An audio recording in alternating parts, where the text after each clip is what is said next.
Hey, how's it going? And today I just wanted to do an update to a video I just did about stacks in the verse programming language. And I'm doing this because I realized I got a little too far into the weeds and I overlooked something and I realized that could have caused some confusion. So I just wanted to do an update on the stacks and kind of just walk through it over again and show you what I kind of overlooked. When I did a previous tutorial, we'd gone into the documentation and we just copied this code here just straight out of the online documentation here. And I also copied this line of code here, this constructor.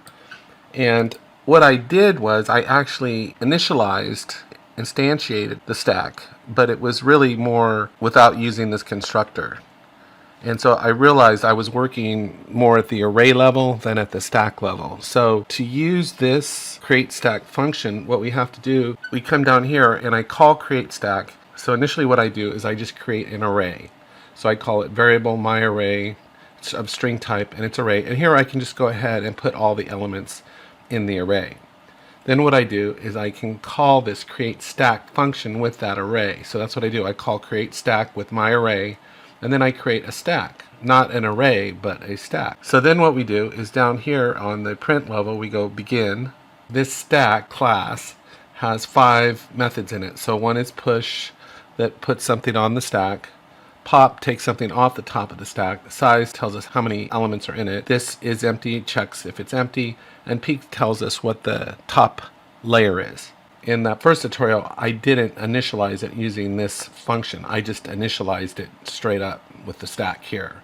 So what's different here is now we're going to initialize our stack using this create stack function here. So that's what we're doing right here. But first, before we do it, we're going to initialize it with an array.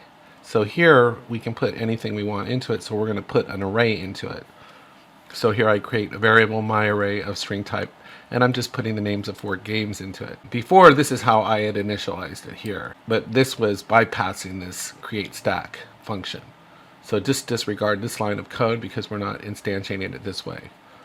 So then what I do is I call create stack with myArray and create a new stack called myStack. And here what we do is I call myStack and I check to see if it's empty, and we have to call it within a failable expression. This should return telling us that the stack is not empty because we've initialized it with this array already. Then down here we can use the push method, and so what we can do is it's going to add a new layer to the stack and it's going to return a new stack. So this is where it gets interesting, is that every time we push or pop, it's going to send us a new stack back. When we push for a change or pop for a change, we have to realize that we're getting a new stack back. We don't have our old stack anymore. So I call my stack and I push and I got a new stack now. So with this stack, I can check to see what's on the top of it. So because I added here with a push, I added Final Fantasy, and I go to check on what's on the top layer, it should now return a string saying that Final Fantasy is on the top of the stack. Now here we have pop, and this is more interesting because what it returns is it not only returns a new stack, but it also returns the element that was removed. So here I go new stack because we have a new stack now, and I go pop, and it's going to take off the top layer, and it's going to come back and I'm going to call it return tuple. So the first element is going to be another new stack with the element missing. And the second element in the tuple is going to be the element that was removed, which is the name Final Fantasy as a string.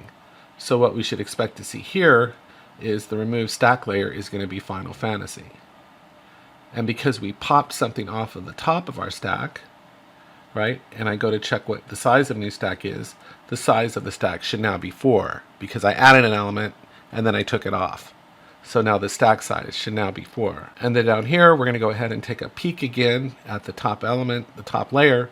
But the top of the stack now should be Fortnite because we added Final Fantasy, but now we took it off. The top of the stack should now be Fortnite. So that's right down here. And then down here again, we're going to just call and check to see if it's empty. And of course, it's not going to be empty. So this is just going to return that the stack is not empty. The key point here is that when you go to create a new stack, we can initialize it with this create stack function here, and you'll see that it's going to return of stack type, right? It's going to return our stack. So when we call it right down here with this one line of code with an array, it's going to give us a stack, which we can then refer to as my stack.